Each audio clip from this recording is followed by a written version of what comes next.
Welcome into the horse race. I'm your host, Daniel Vaughn. I'm the host of this show and also a columnist at the Conservative Institute, where we cover everything law, politics, whole nine yards. But here at the horse race, we cover everything related to elections, all the latest polls, all the latest maps that are out there. And tonight's the big night because by this time next week, we'll already have a lot of election results in. So we're going to go through final election predictions for the night. I'm going to go through where I think the Electoral College is going to go for Donald Trump and Kamala Harris's. And then also with the Senate, going to go through that. And then I'll talk through the House. I'm not going to go through a race by race thing with the House because there's just too many things to go through there. But the top line obviously is going through the presidential election and then from there on. So we're going to start out tonight, though, by talking about sort of the state of the race, where everyone is, what they're doing, and how they're making their final pitches. There's obviously been a lot of news this week. And sort of the way to frame how this last week is going is each candidate this week tried to make one big last splash. You had Donald Trump at Madison Square Garden. You had Kamala Harris setting up in Washington, D.C., trying to make January 6th the big end note for her campaign. And then both candidates had their big events stepped on by other events. And now we're just going to march on into the race. That's kind of where I want to start off today.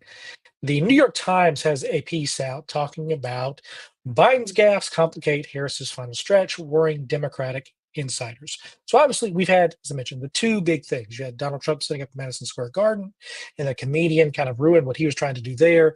And then you also had Harris setting up here. And the problem for Harris is that her blunder happened, or more specifically, Joe Biden's blunder happened right here, right when she was trying to make her big splash.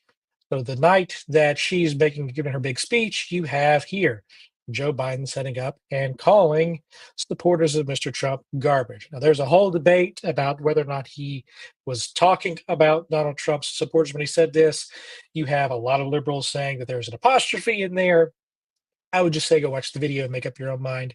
That's not really what I'm going to cover here tonight. But the key important thing about this story is that Harris felt compelled to do two things. The first thing she was compelled to do is to apologize for what happened. Well, not really apologize, but to backtrack what Biden said. And then you had the White House also running out to try to make this seem much less than it otherwise was. But they understood immediately that this was a problem. Just as you saw the Trump campaign disavow the comedian, they understood that was a problem and tried to get rid of that. So the campaigns both did what they needed to do. The problem was Harris went second in this series of events. So her event is getting the bigger splash. And Donald Trump made sure to make everything that he could about it. So he proceeded today to go to Wisconsin, get a dump truck, and roll up to his big rally with Brett Favre and give a whole interview here. Sit right here in this dump truck. And they were taking pictures here of him and his big Trump MAGA dump truck. It was pretty funny. Again, go watch that video because it's pretty funny too. They're driving around on the tarmac. He arrives, gets in his dump truck, and was just sort of standing there doing this. He also stayed in the orange vest, in case you're wondering about that, gave his entire speech in that. So he really leaned into Joe Biden's comments about garbage and supporters, calling Trump supporters garbage. So it's a little bit like Hillary Clinton's basket of deplorables comment all over again. The press has obviously tried to downplay this because it's a bad story for Harris. But whereas the Harris campaign didn't really have a way to lean into that comedian's comments, Donald Trump was able to heavily lean into what Biden said. And so you get this really big image here of Trump out here with the dump truck, everybody laughing about garbage and everybody having a good time. So Trump was able to lean into it. Harris was not. The comedian thing kind of fits into her broader theme of Trump being unfit for office. It's just she wasn't able to make a big splash like this. The way to think about it is like this. In your writing, you're always taught to show people, not to tell people. And what you're seeing here is Trump is just basically showing his answer. He's bringing out a big dump truck, and that shows what he's doing. You've seen this in other events too, where he goes to football games. He went to McDonald's. And so you get these big splashy images of Donald Trump showing you what he is. Whereas on the flip side, you have Kamala Harris and her campaign arguing that Donald Trump is bad, arguing that he's unfit for office, and it's a lot of messaging. They're telling people what they want to think. And on this stuff, Trump's basically just rolling out videos saying, well, you make up your mind. Here I am doing this, here I am doing that.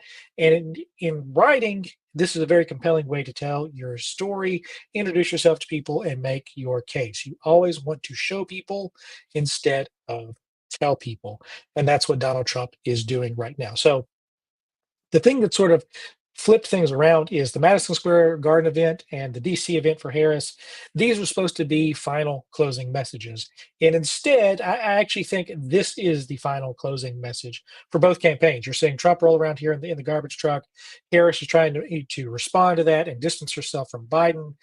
This is the actual closing message from the race. And I'm sure other stuff will happen between now and election day, but these are the final images that people are getting of both candidates. You have Harris with her complicated relationship with Biden here, and you have Donald Trump out in a dump truck having a good old time. So that's actually the closing message for both campaigns. It's going to be this. When people go into that voting booth, they're going to be saying, do I want another 4 years of Trump, or do I want to deal with whatever the fallout is with another Harris image, or not another, but a continuation of Biden-esque policies? Because Harris has not been able to make herself quite divorced from the Biden legacy here, and this story kind of shows that. It's you got Trump here leaning into it. He's basically leaning to the same message that he attacked with Hillary. You've got Hillary, you've got Biden, you've got Harris. These are all the same things for him. So that's a broad message. Um, from there, we're going to start getting now into some more state specific stuff, and very specifically the early voting. I've got mentioned on, if you look at the thumbnail for this video, it's the story keeping Harris up at night. And I'll tell you exactly what that is. It is turnout. Very specifically, is the report in Politico here talking about Black turnout in North Carolina. It is lagging. Now, this Politico piece focuses very heavily on North Carolina. They go into how, as of Wednesday, Black voters made up 18% of the electorate in early voting. Democrats think they need that closer to 20. They're probably right on that. They're lagging about 36,000 behind where they were at this point in 2020. So you're seeing a pretty significant shift here for Democrats. They need Black voters in places like North Carolina in order to have a shot to win this.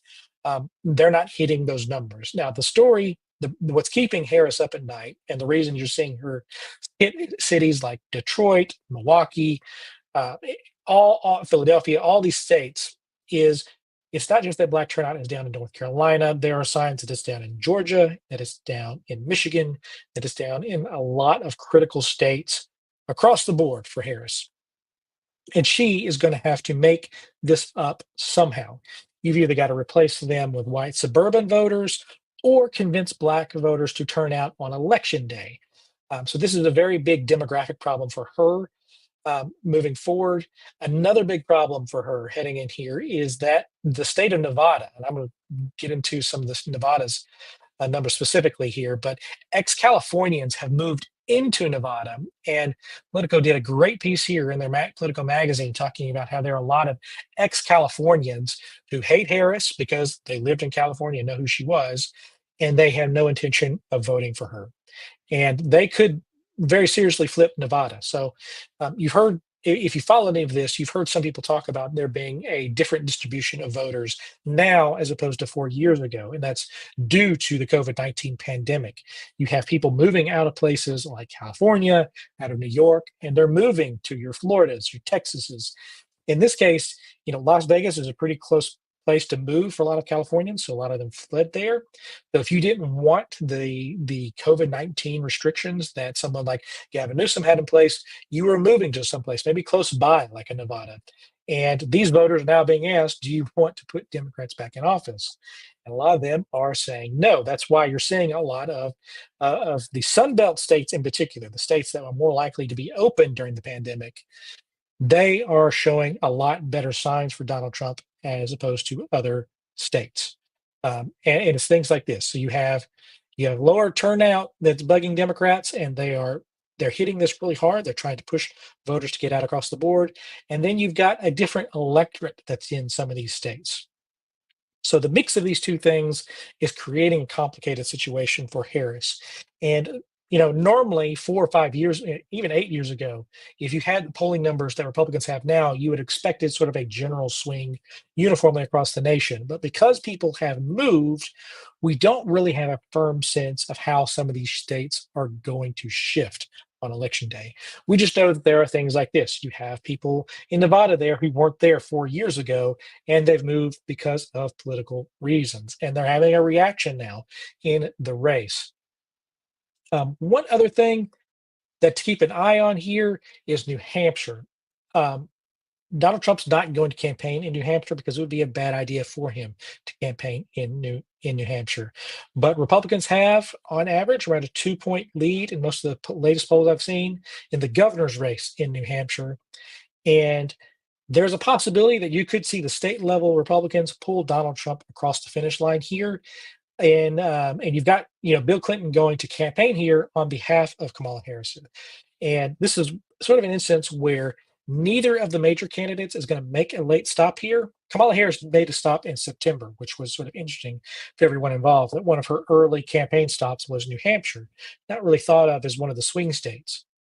But you're seeing some late action here and in places like Virginia and New Mexico that sort of indicate that the map could be a little broader than the seven standard battleground states that everyone considers to be in play. And if this comes into play, it wouldn't shock me, mainly because in 2016 Hillary Clinton won this state by zero point 0.3 percentage points. It was less than 3,000 votes.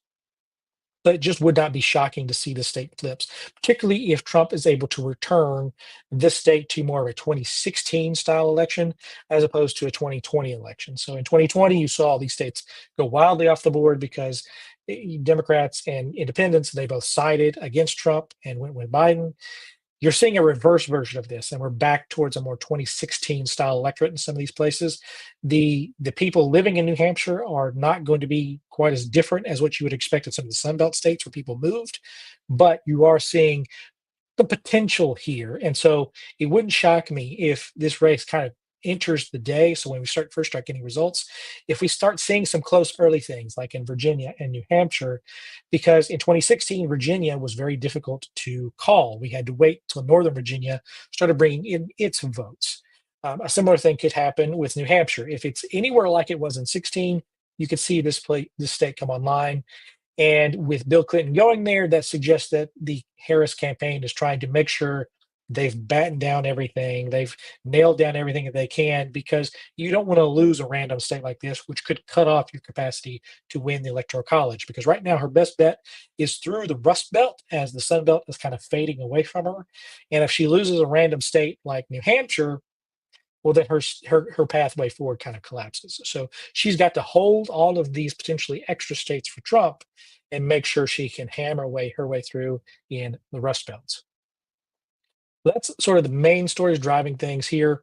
What we're going to do here and now is jump into Nevada's early vote. So John Ralston is the king of everything related to Nevada. He runs the Nevada Independent, and they have an early voting blog here that he runs every 2 years, talking through midterms, talking through presidential elections. And what makes Nevada unique is that most of the vote in this state is either by mail or is an early vote. So by the time we get to election day, we have a very good sense of where things are going to be on election night. So what that means is we can kind of model our way through. And John Ralston runs the best of everything that we have here. And what he states here is that they have close to 800,000 ballots recorded, or what he thinks is about 60% of the vote in for Nevada. So not only do you have a majority of the vote, you're closing in on potentially all the vote here. In 2020, he goes through here. He thinks they're going to get about 75% of the vote before election day, maybe as much as 90%. Oh, lost it. Everybody is crashing his site because they're reading everything through here. In 2022, 79%, 80% of the vote was in by election day. In 2020, it was 89%. Now, of course, 2020 is a little different because you had all the pandemic play in there. And so most everybody was early voting through mail. So that was unique there. But we still have a lot of people in Nevada early voting. So you really do know how the cake is going to be baked here before Election Day in Nevada. And right now, the Republicans have a 40,500 ballot lead, around 5%. And Democrats usually are able to build their big firewall, as he calls it, up in places like Clark County. That's Las Vegas. That's where the bulk of all your Democratic voters are going to be. Democrats are only up 6,300 in Las Vegas. To give you a sense of how much of a change this is, in previous elections, you were talking about Democrats having a 50 to 70,000 vote lead in Las Vegas alone. So that's where they would build up their margins and their advantage, and Republicans would have to chip away with election day vote, which was always far less, particularly with the number of people going in to vote, than you would otherwise have in other states. So right now, he thinks he got about 60% of the vote in. Republicans are leading by 40,000. Normally, you would see a Democratic lead here, at least in the past, particularly the last 4 to 5 cycles, Democrats had a lead coming in here. And this is just not where you want to be if you are Democrats. And he goes into a lot of numbers here. The main takeaway here, though, is that you don't want to be Harris at this stage, because he's talking about what ifs here and all of these what ifs here. If you want to go through some of his charts here, all of his what ifs here depend on Harris winning independents. If Donald Trump goes 50-50 with Harris with the independent votes in Nevada, he wins. If he has an edge among independents and he's winning them by 2, 4, 5 points, it's a wipeout. The only way that Kamala Harris wins in Nevada right now is if she wins independents. That's it. There are not enough Democratic votes likely coming in the next few days of early voting. He keeps joking about waiting for a deluge of mail. There's not been a deluge of mail. Democrats are not sending in mailed in ballots. And so you have a much smaller margin among Democratic voters, and Republicans have an outright edge. The only path forward in the state of Nevada is through independent voters for Harris. The question is, how much is she going to have to win them by?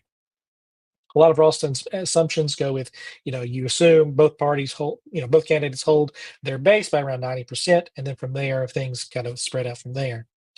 Um, right now, it's just very difficult to see a path forward for Harris if she's not winning those independents.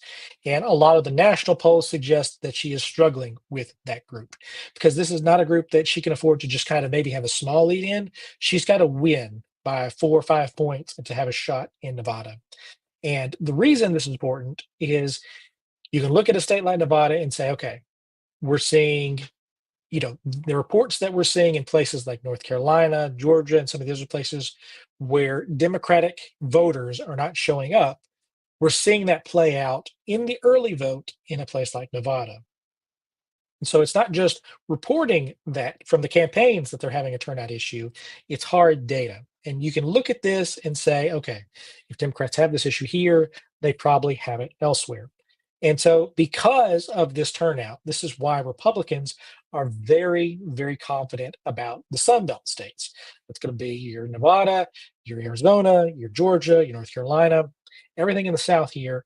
Republicans have a very good feeling about this. It's even why Donald Trump is going to campaign in New Mexico in Albuquerque on Thursday, Halloween Day. He's going there because the demographics of New Mexico that you could potentially win here are sort of the same thing that could carry you in a place like Arizona or Nevada. So that's just for the lay of the land here. Democrats are facing a turnout issue. They're facing it in Nevada. We know they're facing it in North Carolina. And there are reports of them having issues in the Midwest as well. These are not the reports that you want to have as early voting is wrapping up in most of these places. And we head towards Election Day. And again, that's going to be next week. So the time to fix all of these issues, if you're a Democrat, is really, really cutting down here. And so they've got to figure out a way to bump up and get to the margins they need to, because they're not getting that right now. So that's sort of an overview of where the early vote is. There are a lot of other people out there talking about other states. I do not find it very valuable or helpful to go through a lot of those states. The only state that's really helpful to go through is Nevada because you have so much of the vote involved.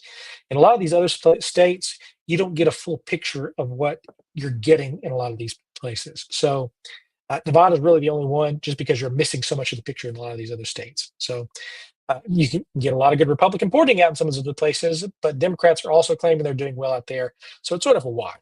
The only state you really need to focus on here is Nevada, and John Ralston does great work here. If you have Twitter or anything else, if you live out that way, make sure you give him a follow because he does just fantastic work modeling all this out. Um, he leans more a little more to the Democratic side. That's fine in my book, just because this is good work. This is hard data. You can look at all. He breaks it all down by numbers. You can question any of his assumptions that if you want to, but it's all there. The math is there, and he's called a lot of these races correctly. So that's why we lean on him for this. So with that, we're going to move on here to the national vote, the national polling here that we have right now. Donald Trump continues to have a lead. He had just snuck over the line last week with a 0.2. He's got that up to a 0.4 advantage in the national popular vote. The thing to note about this, at this point in 2020, Biden had a 7.5 point lead and Clinton had a 1.7 point lead. I actually, at this point, think that the polls are probably understating Harris's support. I don't expect Donald Trump to win the national popular vote. So this is all well and good. If he does win national popular vote by this much, and you're talking about a landslide across the country for Donald Trump. But I do expect Harris to do this, and her number is probably going to be closer to what Clinton was polling at here, 1.7, because I just see Harris underperforming Clinton in this race. That seems to be a consistent theme. She's underperforming Clinton in very critical races across the country, and that is hurting her in a lot of these national votes, national polls here. But you can look here, you can see how you had Donald Trump leading for most of the race when Biden was in here. You get Harris in, she surges up with that sugar high. This is about when I started saying, just let that sugar high play out. She got another bump from the debate, but then she sort of plateaued out, and now at the end, you're seeing Donald Trump surge back in here. Most of this surge here at the end, which you can see, if you just look at the past 30 days, a month ago, Harris had a 2 point lead in these polls. Most of this collapse here that you're seeing for Harris is less of a collapse of her and more of a surge from Donald Trump. It is Republicans coming home. So a lot of Republican voters, they don't consider themselves Republicans. They'll call themselves independents. And then late in the race, they'll start saying, okay, yeah, I'm going to vote for the Republican candidate because that's what I typically do here. So this shift here is what you're seeing in polls are Republicans saying, we're going to vote for Trump. And more of them are openly saying this to pollsters because this is the highest point that Donald Trump has ever polled in the Real Clear Politics average. He's sitting right here. He's currently sitting at around 48.4. In any previous race, he was never above 45%. So you're seeing a very significant bump for him holding this advantage and where he has here. And this race has really returned to where it was pretty much before Biden got out of the race. That's a bad place if you're Harris because it suggests that the election fundamentals that are tying everything together are what are driving things as we head down the track here. And I would agree with with that thing here because if you look at President Biden's job approval numbers, he's sitting below 41%. Um, if you've studied elections for any point in time, one of the big numbers that you want to have if you're a president is that 42 to 43% range, because that means you've got your base here. And what you've seen with Biden is a total implosion here of his approval rating. Can see some numbers here when you're going through some of these where he's only hitting 35%, and that's in a Reuters poll, 36% in a CNN poll. Some of his better ones are coming here from the Republican leading pollsters like Atlas Intel. The Economist has him at 44%. You average all this together, and Joe Biden's approval rating is sitting at 40%, 41%.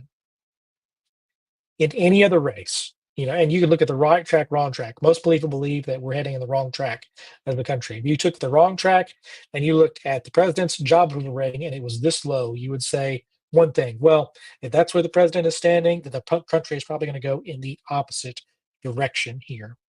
And these are the type of fundamentals that when I'm looking at them, I'm thinking, okay, well, this probably means that, that Donald Trump has the inside edge. And I'll show you one other clear data point here the Republicans are holding here, and that's the generic ballot. So this removes all the names off of the ballot and just says, are you more likely to vote for a Republican or a Democrat in the race? Typically, because Democrats have more voters on a national level, they have an advantage here. But you're seeing right now Republicans have this with nearly a 1 point advantage here, point 0.9. This hasn't really moved a whole lot. And you're seeing all the most recent polls here in October, most of them have shown Republicans with the advantage here. And consistent with this surge that you're seeing with Trump, there's also been a surge among the Republican vote here. And people are effectively coming home and saying they're more likely to vote for a Republican to solve the issues of the country. You just take these three fundamental things together. Approval rating of Biden being this low, wrong track. Most people believe they're on the wrong track. And you look at the generic ballot, you would say, we're in a Republican environment. This is an environment where Republicans would be expected to, and we should expect them across the board to perform well. You would have to be a really bad Republican candidate to underperform these types of numbers here. So that's sort of the expectation here. And this is sort of why Harris is having issues with turnout because most people are saying we don't really want to vote for Democrats. If we're not going to vote for Democrats, we're unhappy with Biden. Why would we vote for you? Who's a continuation of the things that we're seeing so far. So that's sort of the whole story for me is this is where everything is. Republicans have the advantage across the board. If you look at the battleground states here, and we'll give it a quick refresh here, Trump continues to hold a pretty strong lead for him across almost all of them. We saw Wisconsin and Michigan tip back towards Harris. She's got a point 0.2 and a 0.4 lead here, both of those.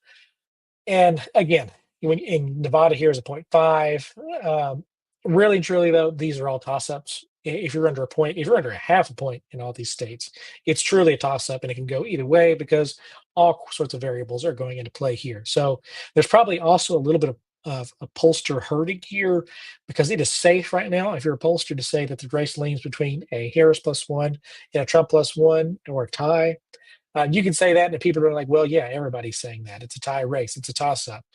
So I think what you're seeing right now in some of these battleground states is pollsters are starting to herd around these, it's a tie race effectively, and they don't want to, be egregiously wrong. You would expect at some point to see some random stuff thrown in here that would show Harris up maybe by like 7 points or Trump up by 5 points or something like that in these races.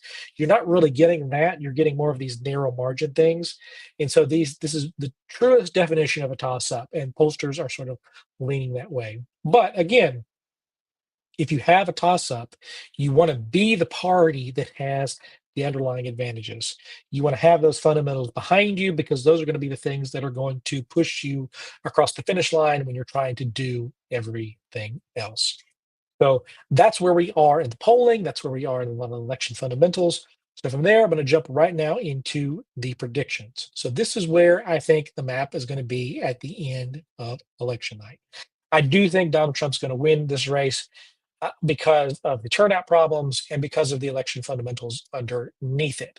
I don't know that it'll necessarily be a clean race like this. I've taken away all the the lights, the light blues, the light reds, and that sort of thing to paint a clear thing here. I do think you're going to see a state like Nevada, or I mean not Nevada, New Hampshire get pulled across because of where I think this race is going to be. It's going to be a version of 2016 where Trump is doing marginally better than he did in 2016. And if he's doing marginally better, that's going to give him his Rust Belt states here, and he's got Nevada here, which he's doing well enough to win. And if Democrats are facing these sorts of problems, I think they're going to have him up in a place like New Hampshire, where there's far less national focus, and a good gubernatorial candidate that's running, with about a 2 point lead in the polls up there can probably pull him across the finish line there. Not a wipeout by any means, but the reason that I have all of the three Rust Belt states swinging here is that where one goes, they all go. The demographics of all three of these states are similar enough that if Trump wins Pennsylvania, we're going to see the other two go with it, just because that's how these states work. With where Georgia is heading right now, the Harris campaign is having struggled with getting out voters there. I don't think North Carolina is being polled correctly, and I think Republicans are going to do well here too. So that gives Trump the lead. The only way Democrats are going to win is by winning election day and getting a boost down the stretch. There's no sign of that right now. And where Nevada goes, I think that's going to be a sign of where Arizona goes. So that would give Donald Trump 317 electoral votes to the Democrats 221. For comparison, here is the 2016 map. Again, this is not that much different here. The race in Nevada was very narrow here, and the race, as I said, New Hampshire was decided by around 3,000 votes. So if you just have Donald Trump doing marginally better than he did under this map, you can pretty easily get to 317 here with the Rust Belt states tipping over. Again, it would not shock. I mean, you could very easily see these states swing in the opposite direction. The interesting thing about that is if they do, Donald Trump, I still think will have enough leeway to maybe pick up a state here like in New Hampshire and in Nevada that keeps the map open for him. She needs to carry all three of these, have a few other things go her way to lock down this race. So, but I just think these states are going to swing together, and you're going to see things like the generic ballot and Joe Biden's approval rating really come into play here. Because when you're talking about the generic ballot, when you're talking about Joe Biden's approval rating, that really gets at the core thing of what independent voters are thinking of.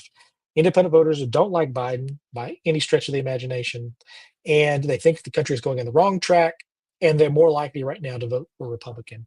Those sorts of things give you the necessary momentum to swing some of these close states back to where they are.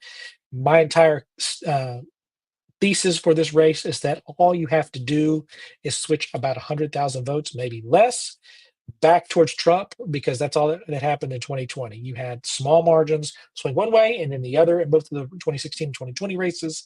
And polling suggests that we've got enough of a swing back towards Trump to get him the margins he needs across the Rust Belt and the Sun Belt states. And he's probably, it wouldn't shock me if you see, Virginia called late and potentially New Hampshire here called as well. But I do think that the canary in the gold mine for the Harris campaign is going to be Nevada, because that's where we have the evidence of early vote telling us which way voters are going. And it's also confirming some of these reported stories we're seeing that Democrats are having turnout issues. Now, Democrats could reverse that, but it's all coming down to election day for them. And it's been a number of years since Democrats have had to win election day. And I do wonder if they still have those muscles ready to go. Republicans have been heavy election day voters for the last several cycles. Part of that's because Donald Trump didn't like early voting and blasted it. He hasn't done that this cycle. And I just think you have enough momentum here with that and the election day momentum Republicans normally have to get people across the finish line in these states. That's the presidential election. I'm going to jump over down to the Senate. This is where I see things sitting so far. There's likely going to be, there's going to be a lot of close races, but Republicans have two advantages on this race. And they're going to pick up West Virginia, which is currently being held by Joe Manchin, and they're going to pick up the Montana seat up here. So right off the bat, with that, that's going to stick them at 52 here. I don't expect any challenges here in Nebraska, any serious issues in Nebraska. Ted Cruz is going to be fine in Texas, and the Florida race is going to be fine here. So that really leaves the rest of the race open. Kari Lake has run arguably the worst Senate campaign out of any candidate in the country. And so Gallego is going to win that Arizona race, I think, and I'm not even sure it's going to be close. Donald Trump's probably going to win that state, and you're going to see Gallego win on the Senate side. There's a lot of split ticket voters there, and there's a lot of people that do not like Kari Lake overall. She's managed to alienate a lot of different voter groups, which is just not how you should run a campaign. On the flip side, the best run campaign is probably Dave McCormick's up here in Pennsylvania. He's run a campaign that's so good that Donald Trump's campaign has sort of been drafting off some of the ideas and ads that they've been doing up there. And so that's been a really good campaign. And out here in Nevada, Sam Brown, the Republican, he has run a really good campaign. And I think if you see the continued momentum of Donald Trump in Nevada, it could pull either Sam Brown or McCormick over. Ultimately, I don't know which one of these states is going to go. I think Republicans are going to have 53 as their majority here. I don't know if they're going to win both of these. I'd obviously would like it. I'd love this to be the number be 54, but I do think they're going to split one of these two. The other states here are in the Midwest are Wisconsin and Michigan. There are plenty of polls that show Republicans within the margin of error in these states. I just don't know if there's enough juice for either of the Republicans in either of these states to pull them across the finish line. The big problem for them is that a lot of those senators are tying themselves to Donald Trump to appear more moderate. So on the national level, you have Harris arguing, well, Donald Trump's awful, he's unfit for office. And you get in some of these swing states up here in the Rust Belt, and they're saying, well, we can work with Donald Trump. Donald Trump did some of these good things. Some of these things that Biden did were bad. So you're seeing the Democratic Senate candidates sort of chuck Biden to the side. They're not campaigning with Harris a lot, and they're sort of tying themselves to Trump down here, the stretch here. I think that'll likely be enough in Wisconsin and Michigan. We'll see. But I do think Republicans are going to hit 53 here. I just don't know if it's going to be Pennsylvania or Nevada here. Hopefully it's 54. That would make me really happy. But I do think they're going to split one of these two states here, with the rest of these being fine. The other big one that everybody talks about is Ohio. Donald Trump's going to win that state by quite a large margin. Sherrod Brown, the Democrat, believes he can still win this race if Donald Trump only wins by around 8.5%. I think Donald Trump's going to carry Ohio by more than that. So I don't think Sherrod Brown's going to survive that. But if he does, he would be the new Joe Manchin for this area of the country, because that would be astonishing if he's able to hold that. Democrats are really trying to hold that. I don't know if they're going to be able to. And so, you're seeing some late second feints from Democrats saying, oh, we're going to knock out Cruz in Texas, or, maybe we'll challenge here in Florida. And that's not happening. The real race is going to be in Nevada, Pennsylvania, and the Midwest, because Democrats believe they can hold here and in Pennsylvania, which would lower the margins here. They're overly confident in Arizona for a good reason. So we'll see. The Republicans started pumping in a lot of late money here in Nevada because they saw the early vote come in, and they had the same thought that I've had, which is maybe we should be out here a little bit more. So I do like, Sam Brown may be able to sneak one out here, and McCormick's his campaign has been so good that it just wouldn't shock me if he's tipped that over on the other side there. So that's kind of where I see it. 53, 54 is where I think Republicans going to sit at the end of the night. On the House side, I'll show you the map just so you kind of have an idea of where things sit here. Um, there's, both parties are sitting at around 206 right now. If you're taking in some of these assumptions, I think Republicans are going to finish with around 210 to 215. They're going to have a majority. It's going to be a slim majority. We're still trying to figure out how a lot of these new districts are going to vote with the presidential in the cycle, because everything was redrawn after 2020. So I don't really have a strong feel for how a lot of things are going to go, but Republicans are likely going to have a majority. So if Donald Trump does win, he's likely going to have the trifecta. He's going to have the House, he's going to have the Senate. It'll be narrow in both of them, but he will have a majority in both of those. On the flip side, even if Harris wins, I would still expect the Senate map to look something like this. If she's able to win, though, you might think that Democrats are able to hold in places like Nevada and Pennsylvania. So that would leave Republicans with a 52 margin. 52 would be the low bar for me. I don't really expect them to drop below that, because I think they're going to win in Ohio, which keeps them around 52 here. So 52-48 is kind of what I'm thinking in the Senate. We don't know who the Republican Senate leader is going to be, with Mitch McConnell stepping out of that role. So there's going to be some jockeying after the election on the Senate side to figure out who the Republican Senate leader is going to be. So those are all my predictions across the board. We'll bring back up the presidential one here. Again, I think Donald Trump's going to win. I think all of the underlying fundamentals of this campaign benefit him. It's just going to be a matter of figuring out where some of these people have moved in the country, and are they turning some of these states a little bit more red than we anticipated. So sound off in the comments. I'm curious what you think. Who is your prediction for who's going to win the race?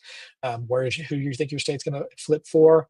And we'll see here. We're less than a week away. So I will talk to you guys on next Wednesday. By then, we'll have some election results in, and I will do a deep dive into what happened in the race, where all the voting happened, and sort of what lessons can be learned in the immediate aftermath of the campaign. So look forward to seeing you all then, and we'll talk about what actually happened in the race instead of just polls and everything else.